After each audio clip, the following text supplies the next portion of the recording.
얼마 전 한 장의 북극곰 사진이 화제를 모았다. 온난화로 인해 먹이 생태계가 파괴되어 먹이를 먹지 못한 북극곰의 마른 모습은 많은 이들에게 충격을 주었다. 폭우, 가뭄, 폭설, 폭염 등 기상이변들을 발생시킨 지구온난화는 기후변화, 식량 부족, 식수 고갈, 전염병, 재해 등으로 우리의 생명까지 위협하고 있다. 이제는 그 누구도 지구온난화의 현실을 부정할 수 없고 모두가 이를 해결하기 위해 노력해야 할 때다. 그리고 그 대안으로 손꼽히는 친환경 에너지. 인간의 기술과 자연이 조화를 이루어 지구도 살리고 우리의 미래도 지킬 수 있는 친환경 에너지에 대해 이지사이언스에서 알아보자. 전체 온실가스 배출량 중 주택이 무려 16%를 차지하고 있는 가운데 2030년 세계 시장 380조 원 규모로 예측되는 그린홈 기술 시장 선점을 위해 세계 각국의 기술 경쟁이 치열하다. 그린홈이란 태양열, 태양광, 지열 및 풍력 등 신재생 에너지 기술을 이용하여 주택의 에너지 사용량을 줄일 수 있는 친환경 주택을 말한다. 이러한 그린홈 기술의 바탕이 되는 신재생 에너지를 연구하는 곳이 바로 한국에너지기술연구원이다. 신재생 에너지를 연구하는 만큼 건물에서 그 정신을 엿볼 수 있다. 그 대표적인 예가 한국에너지기술연구원에서 2009년 완공한 제로에너지 솔라하우스 2다. 일반 단독주택 구조로 지어진 제로에너지 솔라하우스 2의 내부. 자세히 살펴봐도 일반 가정집과의 차이가 눈에 띄진 않는다. 하지만 태양이 닿을 만한 곳을 살펴보니 일반 집에서는 볼 수 없었던 특별한 장치들을 찾아볼 수 있었다. 제로에너지 솔라하우스는 에너지 절감 기술인 패시브 기술과 신재생 에너지 기술을 통합해서 주택의 에너지를 자립하는 그런 주택입니다. 솔라하우스 2는 상용화를 전제로 개발된 주택입니다. 그래서 특히 이제 신재생 에너지 쪽은 주택에 맞는 컴팩트형 그 냉난방 급탕, 즉 태양열 지열 하이브리드 컴팩트형 시스템이 개발돼서 적용이 됐습니다. 제로에너지 솔라하우스 2의 냉난방은 기본적으로 태양열로 해결한다. 이처럼 태양에너지를 통해 건물의 난방 부하를 줄이는 자연형 태양열 기술을 비롯해 버려지는 온수로 차가운 물을 예열시켜 공급하는 온폐수 회수 기술 등이 제로에너지 솔라하우스 2에 적용되었다. 그리고 무엇보다 눈에 띄는 기술은 태양열과 지열 등의 신재생 에너지원을 냉난방과 급탕, 전력 생산에 활용하는 설비 하나로 모듈화했다는 것이다. 다시 말해 제로솔라하우스2는 주로 지붕에 태양열 지열기를 이용해 열을 공급했고 배급용으로 지열 히트펌프를 사용했다. 이는 태양열과 지열의 하이브리드 시스템을 개발해 적용한 것이다. 주거 건물에서 에너지 자립을 위해 실내 온도를 유지하는 것이 에너지를 생산해내는 것만큼이나 중요하다. 때문에 제로에너지 솔라하우스2는 보온병처럼 외부 공기를 차단하고 내부 열을 잘 유지하는 기밀성과 단열성에 신경 쓰고 있다. 또한 환기 배열 회수 장치는 열 교환기를 통해 실내 공기의 온도를 유지한다. 즉, 나가는 공기를 통해 들어오는 공기를 예열시켜 실내 공기의 온도에 근접하게 만들어주는 것이다. 에너지를 절감할 수 있는 고단열, 그다음에 기밀화, 태양에너지를 활용할 수 있는 솔라 패시브 기술, 그다음에 신재생 에너지 기술이 적용된 그런 주택입니다. 여기는 원래 이제 70%를 목표로 연구를 했는데 지금 현재 85% 정도 에너지 자립하는 것으로 나타났습니다. 이 기술을 활용해서 전북 고창에 제로에너지 솔라타운을 건설했다. 신재생 하이브리드 시스템 기술과 건물 에너지 저감 기술, 전력 IT 기술의 접목을 통해 에너지 자립률 90% 이상을 목표로 하는 에너지 자립형 커뮤니티를 구축하고자 하는 것이다. 이미 총 100가구 중에 20가구가 입주해 있는 상태인 고창 제로에너지 솔라타운은 세계 최고 수준의 제로에너지 타운으로 자리 잡기 위한 발걸음을 내딛고 있다. 최근 들어 미래의 에너지 문제와 공해 문제를 한꺼번에 해결할 수 있는 대안으로 연료 전지를 꼽고 있다. 특히 연료 전지의 전기 효율은 40% 이상이며 발생하는 열까지 회수하여 사용하면 에너지 효율이 80% 이상으로서 고효율의 에너지원이라는 점이 미래 에너지원으로서의 가치를 높이고 있다. 연료 전지의 기본 원리는 전기를 이용해 물을 수소와 산소로 분해하는 것을 역용하여 수소와 산소에서 전기 에너지를 얻는 것이다. 연료 전지는 중간에 발전기와 같은 장치를 사용하지 않고 수소와 산소의 반응에 의해 전기를 직접 생산하기 때문에 발전 효율이 매우 높다. 연료전지에는 이제 고분자를 전해질로 사용하는 고분자 전해질 연료전지가 있고요. 또 사용하는 연료를 메탄올로 사용을 했을 때 직접 메탄올 연료전지로도 불리기도 합니다. 또 전해질을 고분자가 아닌 무기물의 전해질을 사용을 했을 때는 이제 인산형 연료전지로서 발전 용량이 좀 더 큰 다양한 종류가 있습니다. 연료 전지에서 전기를 만드는 발전 시스템은 연료 계질 장치, 연료 전지 본체, 전력 변환 장치 등으로 구성된다. 연료 계질 장치는 수소를 함유한 LNG, LPG, 메탄, 석탄가스 등 일반 연료에서 수소를 뽑아내는 역할을 한다. 이 수소와 공기 중의 산소를 화학 반응시켜 전기와 물, 열을 만들어내는 것이 연료 전지 본체다. 연료 전지는 다양한 분야에서 활용되고 있으며 최근 항공기에 적용하려는 연구가 끊임없이 이어지고 있다.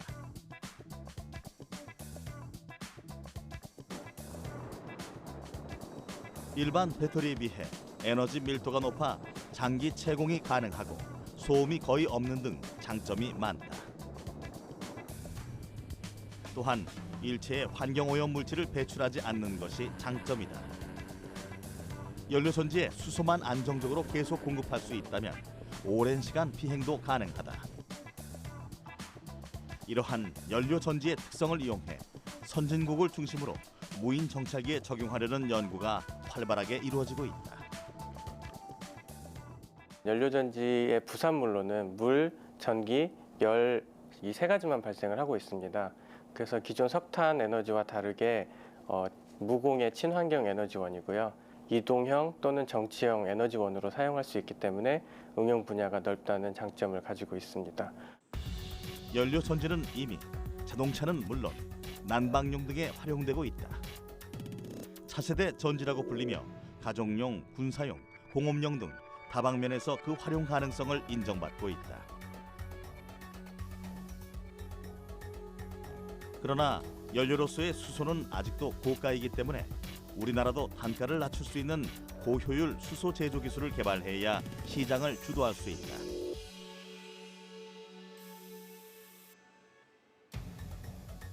또한 수소 생산 및 충전소 확충 등 인프라 구축과 더불어 수소 생산 설비 실용화 기술에 대한 투자를 병행하며 다가올 수소 연료 전지 시대에 대비해야 할 것이다. 에너지로 활용 가능한 생물 자원을 우리는 바이오매스라고 부른다. 나무, 미생물 등 우리 주변에서 에너지로 쓸 수 있는 것을 바이오매스라고 할 수 있다. 과거에는 그러한 잔재물을 가공하지 않고 그대로 땔감으로 사용하였기 때문에 불완전 연소가 되면서 유해 물질이 배출되고 효율성이 떨어졌다. 현재 기준 전 세계적으로 쓰는 에너지의 10% 정도는 바이오 에너지로 쓸 수 있다고 하는데요. 대표적인 바이오 에너지가 땔감입니다. 그래서 제3세계에서는 그 땔감을 주로 쓰거든요. 우리나라의 경우에는 바이오 에너지가 한 1% 정도밖에 못 쓰고 있고요. 근데 한 20, 30년 연구를 하면 바이오 에너지가 전체 우리가 쓰는 에너지 중에 20% 이상 정도는 차지할 거라고 생각하고 있습니다. 과학기술의 발전으로 땔감 수준의 한계를 벗어나 찾아낸 바이오매스가 바이오 디젤이다. 바이오 디젤은 식물성 기름과 동물성 지방, 식용유 등을 메탄올과 반응시켜 얻은 기름의 일종으로 디젤 엔진에 사용할 수 있는 친환경 연료다.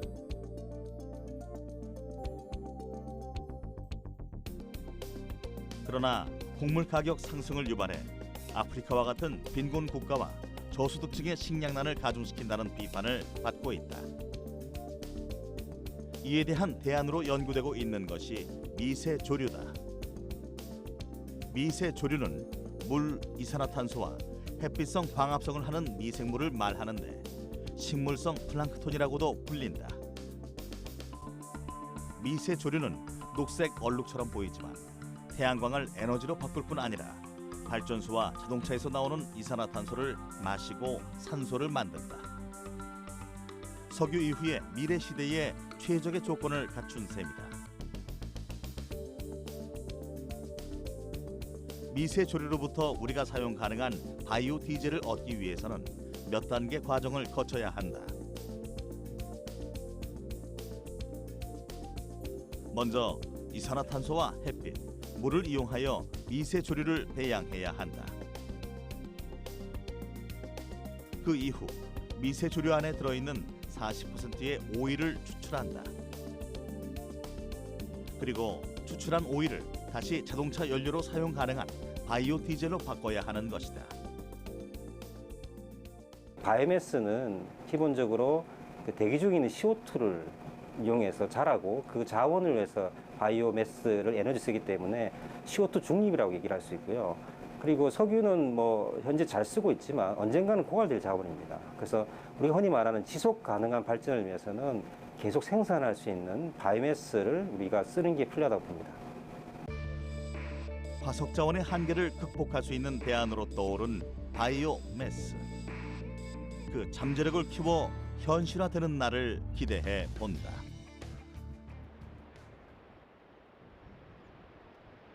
수려한 천혜의 자연 경관을 갖춘 강원도 홍천군. 이곳에 우리 주변의 다양한 친환경 에너지를 이용한 실제 마을이 국내 최초로 탄생했다.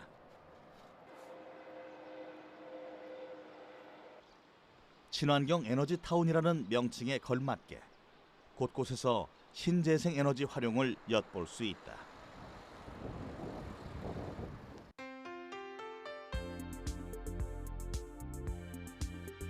평범한 시골 마을이었던 홍천군 소매곡리가 도시가스와 전력을 생산하는 친환경 에너지 타운으로 거듭난 것이다. 과거 홍천군 소매곡리는 홍천군에서도 가장 소외된 지역이었다. 2001년 소매곡리에 들어선 하수 처리장은 홍천군에서 발생하는 생활용수 11,000톤과 가축 분료 50톤을 매일 처리했다. 특히 하수 유입량이 늘기라도 하면 전체에 악취가 진동했다. 그러길 14년째. 악취를 못 견딘 주민들이 하나둘씩 떠나면서 한때 107가구에 달했던 마을 인구는 57가구까지 감소했던 것이다. 그때는 그 하수 정말 처리장이 있어가지고 그게 그 악취가 굉장히 심했어요. 그래서 이 지역이 좀 뭐 저속한 표현으로 똥통 마을이다 이렇게 해가지고 그때 당시에는 이 주변보다 땅값도 저평가되고 상당히 그 혐오 마을로 그렇게 그냥 평가받던 곳이었습니다. 그러던 마을이 2014년 10월 친환경 에너지 타운으로 거듭나면서 조금씩 변화가 찾아온 것이다. 홍천 친환경 에너지 타운은 그동안 혐오시설로 분류되어 온 가축 분뇨 처리 시설이나 퇴비 시설 등 지역 주민들이 기피하는 시설을 이용해 에너지 문제와 지역 발전을 동시에 해결하는 친환경 시설이다. 실질적으로 이 환경기초시설이 혐오시설에 대한 민비시설이고 지역 주민들이 상당히 기피하는 시설입니다. 그리고 지금 현재 에너지가 고갈되는 그런 그 에너지 부족 문제가 상당히 이제 사회적인 문제로 대두되고 있는데 이 두 가지를 동시에 해결할 수 있는 그런 친환경 에너지 타운이 되겠습니다.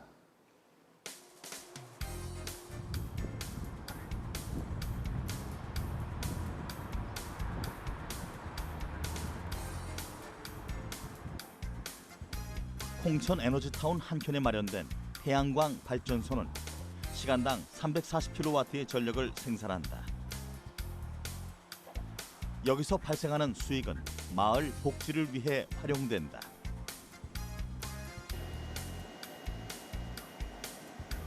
또한 축산 분뇨 바이오가스 시설은 일반 축산 농가에서 발생하는 분뇨를 수거해 이물질을 잘게 파쇄한 후 혐기성 수화조에 반입을 한다. 그리고 혐기성 수화조에서 35일 동안 발효하면 바이오가스가 발생된다. 그 바이오가스를 에너지원으로 사용하기 위한 가스 정제 설비로 보내면 바이오가스에 포함된 수분 및 황화수소를 제거하는 등의 과정을 거쳐 고질의 도시가스가 이곳에서 생산된다. 홍천군 일대에서 이곳으로 실려오는 분뇨는 하루 80톤, 음식물 쓰레기는 20톤에 달한다.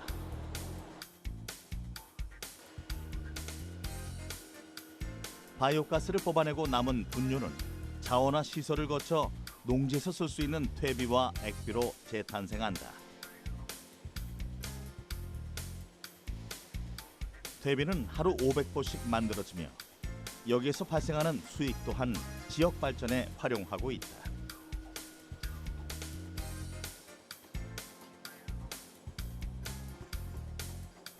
가스와 함께 발생하는 악취는 3단 탈취기의 세정 챔버를 통해 순차적으로 제거된다.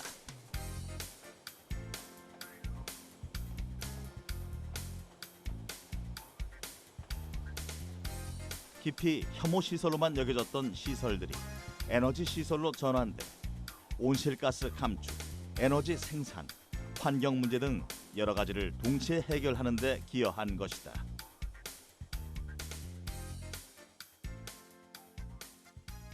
이 시골에 사실 도시가스가 들어온다는 거는 상상도 못했던 일이었었는데 도시가스가 공급이 되고 또 도시가스를 만들고 남은 찌꺼기로 퇴비화를 만들어 갖고 농촌에 저렴 가격에 퇴비도 공급하게 됐고 친환경 에너지타운이 들어서고 바이오가스가 공급됐다 보니까 점차적으로 인구수가 늘더라고요. 그래서 처음에 추진할 때 57세대였었는데 그 추진 과정에서 70세대까지 늘어났습니다.